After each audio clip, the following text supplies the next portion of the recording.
Assalamualaikum warahmatullahi wabarakatuh. Kembali lagi dengan saya dan juga Bang Fona di acara Rizky Besta. Gimana nih Bang Fona kabarnya? Alhamdulillah baik, saya Kang Besta. Alhamdulillah, setelah lama ya kita tidak berjumpa dari awal Covid ya waktu itu ya. Bulan Maret. Bulan Maret kita nggak berjumpa. Berarti berjumpa lagi bulan Juni, udah 3 bulanan ya? Ya, hampir 3 bulan kita tidak berjumpa. Gimana nih dari masa Covid ini? Apa sih hikmah yang sangat terasa? Oh, hikmah bagi saya ini karena saya mahasiswa rantau ya, saya sehingga bisa pulang ke rumah, berkumpul keluarga. Kang Besta. Banyak banget sebenarnya hikmah dari Covid ini. Nah Bang Fona, kalau bicara masalah keluarga nih, berarti keluarga ini kita kan sebagai mahasiswa UPI ya, yang konteksnya ranah pendidikan ya. Apa sih dalil atau ada nggak sih keterangan Islam yang menyatakan atau yang memberi petunjuk tentang bagaimana seharusnya keluarga yang artinya adalah lingkungan pendidikan itu seperti apa sih? Semenjak saya kuliah di UPI di mata kuliah Tafsir Tarbawi, saya mengetahui surat At-Tahrim ayat 6 yang menjelaskan tentang lingkungan keluarga terhadap pendidikan anak. At-Tahrim ayat 6 ya? At-Tahrim ayat 6. Yang bunyinya kalau nggak salah itu ya ayyuhalladzina amanu qu anfusakum wa ahlikum naro Ya. wa quduhan nas wal hijarah. Yang itu ya. Nah ya, yang itu artinya hai orang-orang yang beriman, peliharalah dirimu dan keluargamu dari api neraka yang bahan bakarnya adalah manusia dan batu. Penjaganya malaikat-malaikat yang kasar, keras dan tidak mendurhakai Allah terhadap apa yang diperintahkan kepadanya kepada mereka dan selalu mengerjakan apa yang diperintahkan. Menarik nih Bang Fona. Kira-kira dari ayat ini apa sih yang bisa kita ambil maknanya terutama untuk pendidikan? Wah, jadi di surat At-Tahrim ini peran keluarga itu sangat penting. Soalnya saya memperhatikan kalau lahirnya manusia di bumi ini atau khalifah di bumi ini yang pertama kali menjadi sekolahnya itu adalah orang tua. Orang tua ini sangat berperan penting bagi anak akan meneruskan jejak khalifah sehingga anak-anak ini harus kita didik sebagaimana mestinya. Walaupun dalam konteksnya banyak yang sekarang ini kita ketahui adanya kasus-kasus pelecehan seksual atau broken home di rumah yang itu karena kurangnya pengetahuan tentang pentingnya keluarga di dalam pendidikan. Itu yang saya tangkap dari Quran surat At-Tahrim ayat 6. Jadi keluarga ini memiliki peran yang sangat penting ya bagi pendidikan. Bahkan bisa menentukan sukses atau tidaknya anak. Jadi kalau kita lihat kan sebenarnya adab dan etika yang terlebih dahulu dibandingkan ilmu. Nah, keluarga itu emang selalu harus memperhatikan adab dan etika anaknya di saat dia lagi menuju berkembang.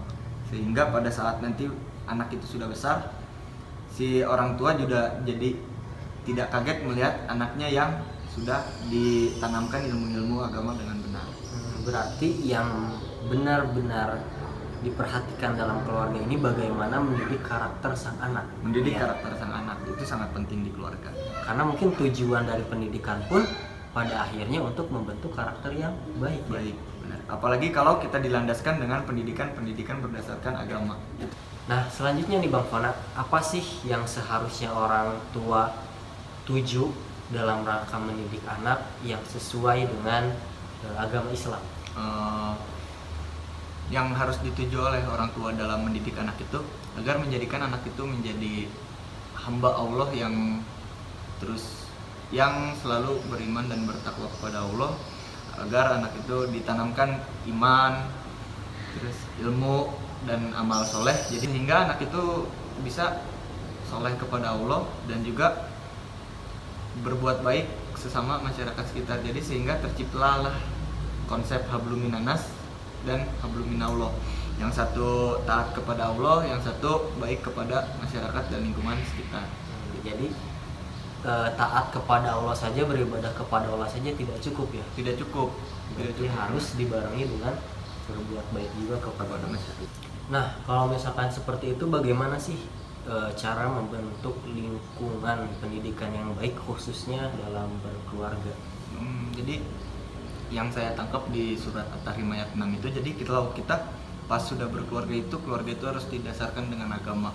Jadi karena di dalam agama itu banyak nilai-nilai atau norma-norma yang terkandung di dalamnya, salah satunya bisa saling menghormati, saling menghargai. Kan kadang kalau kita lihat itu terjadinya perpecahan di keluarga itu karena keegoisan masing-masing anggota keluarga. Nah itu lebih baik kita hindari.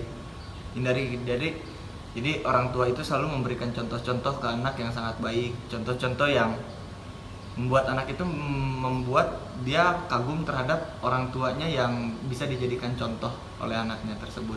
Apalagi kalau sedang terjadi perpecahan, itu lebih baiknya di dalam keluarga itu diutamakanlah kesatuan dan kebersamaan keluarga itu emang harus dipertahankan dengan cara kita bisa dengan ngobrol setiap hari, ngobrol setiap waktu, cukupkanlah waktu untuk kita mengobrol sama keluarga gitu. Jadi kebersamaan tentunya yang dilandaskan oleh ilmu agama ya. Biarkan kita bisa sampai di setiap permasalahan keluarga itu sampai dibahas di dalam Al-Quran. Subhanallah. Makasih nih Bang Fona atas ilmunya yang ada disampaikan, meskipun singkat mungkin ya, tapi semoga bermanfaat bagi siapa saja yang menonton. Amin. Semoga kita diberikan selalu kesehatan. Amin. Situasi COVID ini cepat beres. Amin. Kita bisa kembali kuliah seperti biasa ya, Amin. menuntut ilmu. Amin. Sebagaimana kita biasa kuliah rajin ya. Biasanya kita setiap hari ke sekolahan, ke tempat kuliah. Sekarang kita hanya berdiam diri di rumah. Nah itu.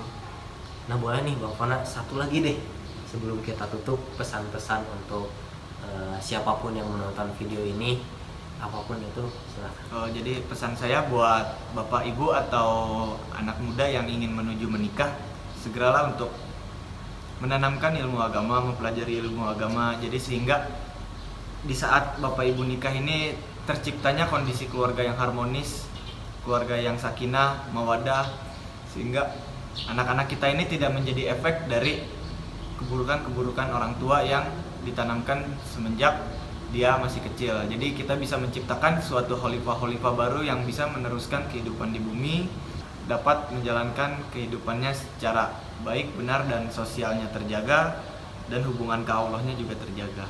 Itu pesan saya buat anak-anak muda yang mau menikah. Jadi pelajarilah agama dulu sebelum kalian menikah. Oke, terima kasih Bang Fona untuk ilmunya semuanya. Sekali lagi semoga bermanfaat. Kita tutup dengan kafaratul majlis. Subhanakallahumma wa bihamdika asyhadu an la ilaha illa anta astaghfiruka wa atubu ilaik. Hadanallahu wa yakum ajmain. Wassalamualaikum warahmatullahi wabarakatuh. Waalaikumsalam.